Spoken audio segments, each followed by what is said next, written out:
สวัสดีค่ะยินดีต้อนรับท่านผู้ชมทุกท่านเข้าสู่รายการเบิงแล้วรวย456ค่ะพี่น้องค่ะมาพบมาพอกันก็ไปในเสาร์ของมือวันที่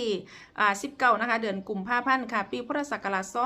2569นะคะพี่น้องค่ะมื้อนี้ค่ะแอดภาพพี่น้องบ้านเฮาสุขุสุขนะคะมาติดตามรับชมรับฟังแนวทางนะคะ จากปูมิวัดนะคะพี่น้องคะคลิปนี้เป็นคลิปที่2ที่ปูปล่อยงวดนี้นะคะพี่น้องคะแนวทางของปูงวดที่ผ่านมา3 ตัวโตด536นะคะปูแล้วให้536 636เข่า3ตัวโตด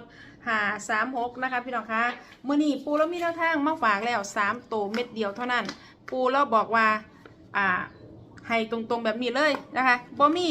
มีการโตดบ่มีการยั้งเอาแบบตรงๆบ่มีการขึ้นบนออกข้างนะคะพี่น้องคะเอาพี่น้องแนวทางเสาร์นี้ของปูมิวัดนะคะพี่น้องคะแนวทางรัฐบาลไทยมื้อนี้สิได้มาเป็นตัวใดพี่น้องมาติดตามรับชมรับฟังคลิปนี้พร้อมๆกันนะคะเจริญพรแล้วก็เจริญธรรมเจริญโชคเด้อทางช่องเบิงแล้วรวย456ทางแอดมินแล้วก็ FC เพิ่นผู้สิมีโชคได้3โตเด้อโอ้โหดีใจไปทานเลยครับพ่อได้จริงแล้วก็พูดจริงเพราะว่าเราจะเอา3ตัวให้ได้ทางช่องสมกับซื้อส่องเพิ่นเบิ่งแล้วให้โยมรวยสู่ทันเนาะก่อนสิไปฟังนิมิตหลวงปู่สวดมนต์นำกันเพื่อเป็นสิริมงคลก่อนสิรับโศกใหญ่นำกันเด้อค่ะตั้งจิตให้ดีตั้งใจนำอิมินาสการเรนาตังพุทธังอภิปูชยามาอิมินาสการเรนาตังธัมมังอภิปูชยามาอิมินาสการเรนาตังสังฆังอภิปูชยามาอะระหังสัมมาสัมพุทโธภควาพุทธังภควันตังอภิวาเทมิสวากขาโตภควตาธัมโมธัมมังนามัสสามิสุปฏิปันโนภควโตสาวกสังโฆสังฆังนามามินะโม3จบนำกันนะโมตัสสะภะคะวะโตอะระหะโตสัมมาสัมพุทธัสสะนะโมตัสสะภะคะวะโตอะระหะโตสัมมาสัมพุทธัสสะนะโมตัสสะภะคะวะโตอะระหะโตสัมมาสัมพุทธัสสะสาธุโอ้ยปูมีวัดกับมีโอกาสบ่ได้สวดมนต์กับโยมอยู่ไสก็ได้สวดกับทางส่องเพิ่นนี่แหละนอกนั้นก็สวดให้แต่ผีฟังเนาะอยู่ผู้เดียวก็ได้เนี่ยแหละได้บุญได้กุศลคือกันแหละโยมท่านใดที่ตั้งใจสวดนำก็ขอให้เป็นกุศลเด้ออย่าติอย่าหยังว่าเถาะเฮาสวดเป็นมงคลแก่ปากกับกายวาจาใจเฮานั่นล่ะเนาะค่ะพอดีคลิปแรกที่ลงไปนั่นมันเป็นความฝันนะค่ะปูมีวัดก็เลยบ่อยากความฝันเพราะที่ปูลงคลิปมามักให้เลขเห็นตามที่เห็นตรงๆไปเลยนั่นนะค่ะถือผิดคือผิดไปเลยค่ะบัดนี้สิให้3ตัวเดียวเลยเด้ค่ะบัว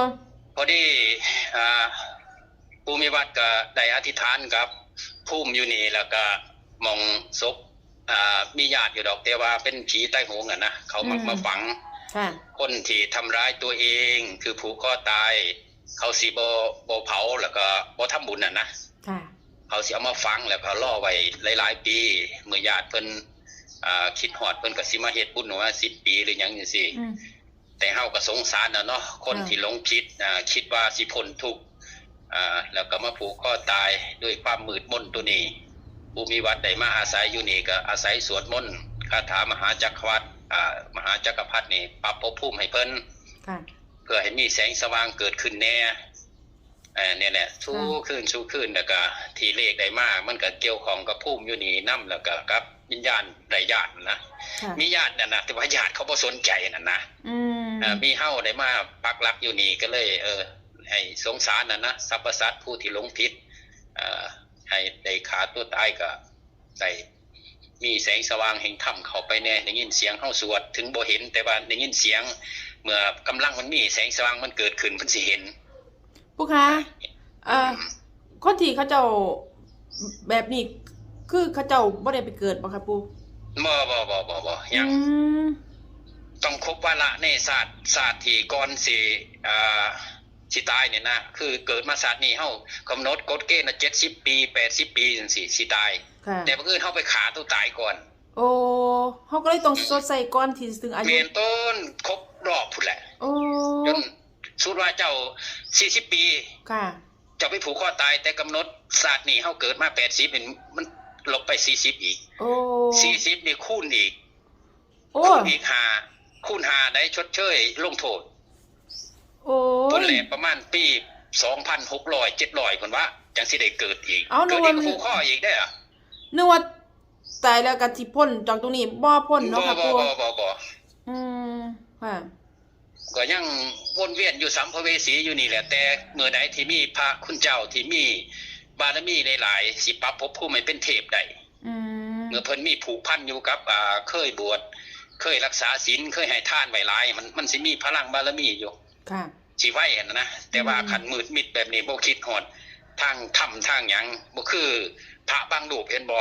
คือปู่มีวัดนี่แหละค่ะผู้สาวบ่มักจังซี่ก็เลยบวชยาวบวชตอนเผยความลับแล้วแต่มื้อนี้เผยความลับแล้วติบัดนี้อยู่เฒ่าใต้คาผ้าเหลืองนี่แหละว่าเว้าทั้งหวยแน่อย่าสิเว้าพื้นกันหลายเว้าพื้นเนาะไอ้ผู้ที่ไอ้ผู้มีวัดเนาะก็ได้อธิษฐานอยู่นี่แล้วว่าอยากสิโปรดทางส่องเพิ่นแหน่3โตตรงๆพออย่าสิให้มีโตดมีหยังหรืออย่าให้นิมิตฝันเอาก็ลงไปแล้วคลิปนึงพอดีปู่ก็สวดมนต์ไปนั่นล่ะแล้วก็อธิษฐานฮอดภูมิเพิ่นหรือดวงวิญญาณทั้งหลายก็สวดมนต์แผ่เมตตาไปบัดนี้ปู่น่ะฝันว่าปู่เนี่ยย่างออกไปหม่องหลุมฝังศพหลุมฝังศพนี่ในมือนี่ถือจานไปนำแน่ถือจานแล้วก็ถือดอกไม้3ดอกไปถูกเทียนนะครูมีเอาสำนีแหละบ่ขี้ขานย่างไปที่ผักศพพุ่นมันไกลนะเอามาหาย่างไปมอ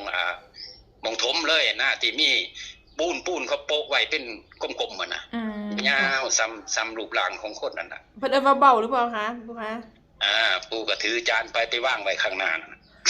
วางลงปุ๊บปู่ก็จักไปเฮ็ดหยังแล้วก็ไปนั่งปุ๊บแล้วก็ไปเห็นนางเบิ่งไอ้ป้ายนะมองที่เพิ่นเขียนวันเดือนปีเกิดอยู่ข้างนั้นน่ะนะค่ะแต่บ่มีเด้ค่ะบ่มีบัดนี้เฮาก็เลยอธิษฐานว่าเ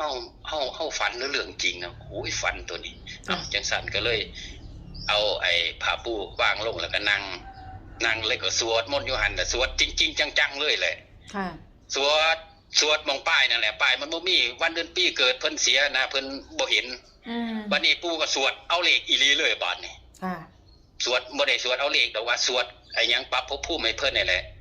นะโมพุทธายะพระพุทธไตรรัตนญาณมณีนพรัตน์สีสาหสสุธรรมาพุทโธธัมโมสังโฆยะถาพุทโมนะพุทธบูชาธัมมบูชาสังฆบูชา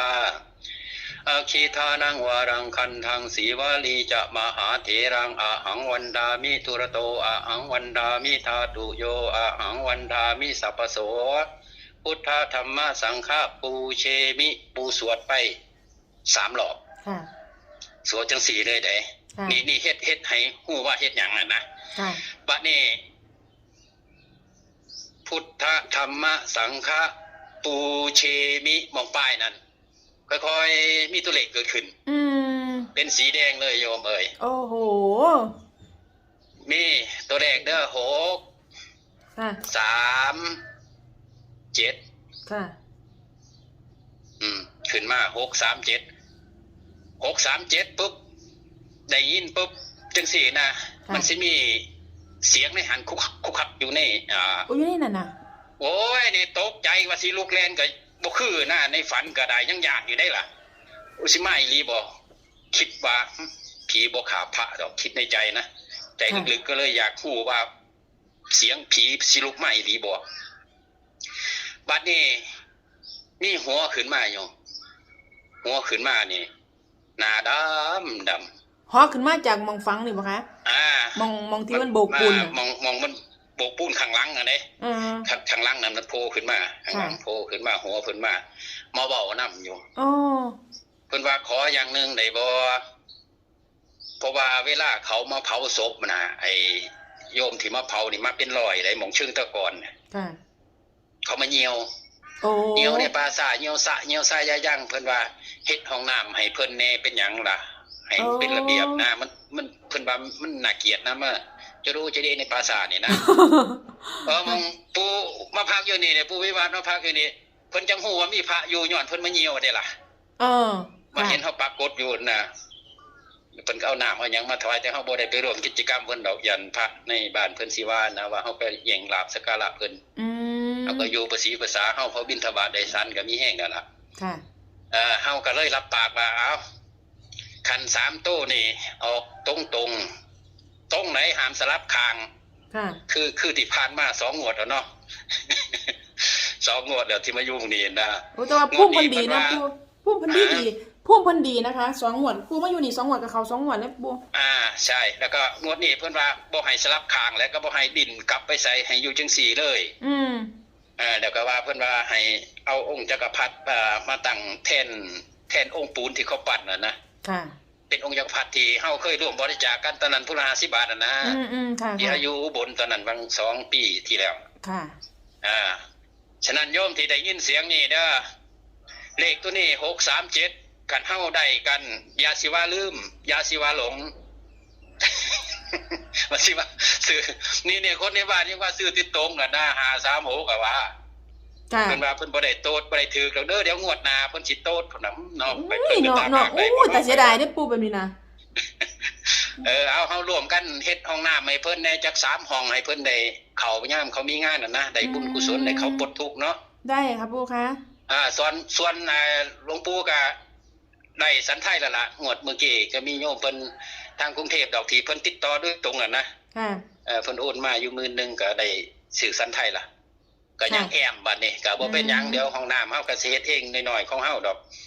ปูคะ ก็ ปูคะ ว่าจะได้ ความฝันนี่อาจจะเป็นแบบว่าความแบบว่าคือความจริงพร้อมเด้ปูเนาะเขาเพิ่นอาจจะมาบอกอีหลีเพิ่นอยากได้ คือว่าจริงเลยเห็นว่า เออ 3 งวดเนี่ยงวดแรกมันกระดกแล้วเนาะ626 ค่ะ ก็มา536ตัวนี้มันยังมาสลับทีอยู่ บ่ แต่ บ่ งวดที่3นี่มันใจว่า3ตัวตรงเลยเด้เนี่ย ปูหมายถึงว่าผีเพิ่นอยากได้ห้องน้ำอีหลีเพิ่นก็เลยมาเข้าฝันบอกเนาะปูเนาะ แม่นอยากให้เฮ็ดให้เป็นระเบียบอยากให้เจริญเพราะว่าเฮาสวดมนต์คาถามหาจักรพรรดิไปมันสิเย็นหมดเด้ ค่ะปู เขาสิเห็นแสงสว่างพลังแห่งองค์จักรพรรดิคือพระโพธิสัตว์นะ ค่ะ มันสิเย็นไปเบิดเพิ่นบ่ฮู้บ่งใดเขาก็นำมาตามกินมันมีกินมีแสงสว่างนะคาถานี้ ค่ะ เป็นการปรับภพภูมิให้วิญญาณนั่นนะ ค่ะ ยาวไปบ่ ค่ะ เขียน พอ แล้ว ดี บ่เขียนแล้วบ่ตัวเดียวนี้ได้ 637ค่ะผีเพิ่นอยากได้ห้องน้ำ แม่น ค่ะ ซ้ำนี้ได้ ค่ะปู ผู้ คะ มีวัดบ่อยากได้หยังดอกเฮ็ดให้ผีได้บุญนะเวลาโยมมาเข้าก็ได้บุญเบิดนั่นแหละ แม่นๆ โยมก็ได้นํมันเชื่อมกันไปเบิดนั่นแหละ ค่ะ เนาะเอาแผ่เมตตาบัดนี้ ค่ะ ตั้งจิตตั้งใจได้เป็นบุญเป็นกุศลแหละที่เฮาเคยเฮ็ดมาตั้งแต่ก่อนแต่ใดก็ได้ ค่ะ แล้วก็ปัจจุบันนี่แล้วก็อนาคตสิได้เฮ็ดห้องน้ำนี่นะเป็นกุศลแผ่เมตตานำกัน ค่ะ สัพเพสัตตา สัพเพสัตตา สัทธาโหตุ สัทธาโหตุ อเวรา อเวรา สุขชีวิโน สุขาชีวิโน ขอให้สรรพสัตว์ทั้งหลา ขอย ให้สรรพสัตว์ทั้งหลาย ดวงวิญญาณทั้งหลา ดวง ย วิญญาณทั้งหลาย เจ้ากรรมนายเวรทั้งหลาย เจ้ากรรมนายเวรทั้งหลาย อย่าได้มีเวร อย่าได้มีเวร ต่อกันและกันเลย ต่อกันและกันเลย จงเป็นผู้ดำรงตน จงเป็นผู้ดำรงตน อยู่เป็นสุขทุกเมื่อเถิ อยู่ ด เป็นสุขทุกเมื่อเถิด กะตังปุญญัง กะตังปุญญัง พระลังไมหัง พาลังไมหัง สัพเพภาคี สัพเพภาคี พระวันตุเต พาวันตุเต ขอให้สรรพสัตว์ทั้งหลา ขอย ให้สรรพสัตว์ทั้งหลาย ดวงวิญญาณทั้งหลา ดวง ย วิญญาณทั้งหลาย เทพเทวดาทั้งหลา เทพ ย เทวดาทั้งหลาย ภูมิเจ้าที่ ภูมิเจ้าที่ ณสถานที่แห่งนี้ ณสถานที่แห่งนี้ และที่บ้านของข้าพเจ้า และที่บ้านของข้าพเจ้า จงได้อนุโมทนา จงได้อนุโมทนา กุศลผลบุญ กุศลผลบุญ ที่ข้าพเจ้าทั้งหลาย ที่ข้าพเจ้าทั้งหลาย ได้กระทำแล้ว ได้กระทำแล้ว ด้วยกา ด้วย ยกาย ด้วยวาจา ด้วยวาจา ด้วยใจ ด้วยใจ ทุกรูปทุกนาม ทุกรูปทุกนาม ทุกตัวทุกตนเทิน ทุกตัวทุกตนเทิน สาธุโชคดี สาธุสาธุสาธุขอบคุณปู่ค่ะกรารนมัสการค่ะแนวทางถ่ายคลิปนี้ค่ะพี่น้องคะแนวทางจากปูมีวัดเด้อค่ะพี่น้องคะเมื่อนี้นะคะ3ตัวเม็ดเดียวโตแดงก็คือ637ค่ะพี่น้องคะ637นะคะพี่น้องคะพีเพิ่นอยากได้ห้องน้ำนะคะพี่น้องคะพีอยากได้ห้องน้ำปูเราก็เลยว่าสิตั้งใจว่าสิสร้างห้องน้ำ3ห้องเนาะพี่น้องเนาะอันนี้เป็นแนวทางของปูงวดที่ผ่านมานะคะเขา3โต536แต่ว่างวดนี้ปูแล้วบอกว่าให้เอาโตตรงๆเลยบ่ต้องโตดบ่ต้องออกข้างบ่ต้องออกหยังนะคะบ่ต้องขึ้นบนบ่ต้องออกข้างเอาแบบนี้ตรงๆไปเลยว่าสั่นเพิ่นก็เลยให้มา637แล้วพี่น้องคะอย่าลืมนะคะแคปหน้าจอเอาไว้พร้อมค่ะพี่น้องแคปหน้าจอค่ะนะคะก็มีประมาณนี้ค่ะสำหรับแนวทางจากปูมิวัดเซานี่พี่น้องอย่าลืมค่ะนำไปพิจารณาเบิ่งเนาะค่ะพี่น้องคะทางช่องนำเสนอเพื่อเป็นแนวทางคือเก่าค่ะพี่น้องโปรดใช้วิจารณญาณในการรับชมรับฟังนะคะขอขอบคุณพี่น้องบ้านเฮาสุขุสุขนนะคะสำหรับการรับชมรับฟังนะคะขอขอบคุณสำหรับข้อมูลในคลิปนี้ค่ะขอบคุณแนวทางจากปูมิวัดค่ะสำหรับพี่น้องท่านใดที่เขามาเห็นคลิปนี้เป็นเทื่อแรกค่ะพี่น้องค่ะแต่บ่อยากสิพลาดกับแนวทางเด็ดๆแบบนี้นะคะเขามาแล้วก็อย่าลืมเด้อค่ะพี่น้องค่ะฝากกดติดตามนะคะกดไลค์กดแชร์นะคะกดกระดิ่งแจ้งเตือนทั้งหมดนะคะเพื่อที่จะได้บ่พลาดทุกคลิปทุกข่าวสารแนวทางจากทางรายการเนาะค่ะพี่น้องค่ะเอาสำหรับคลิปนี้ค่ะพี่น้องค่ะแนวทางจากปูมิวัดนะคะแนวทางรัฐบาลไทยมื้อนี้มีเพียงซ้ำนี้เนาะค่ะพี่น้องแอกก็สิได้ขอตัวลาพี่น้องบ้านเฮาสุขุสุขนไปก่อนนะคะไว้พอกันใหม่กับในคลิปหน้าค่ะพี่น้องค่ะสำหรับคลิปนี้สวัสดี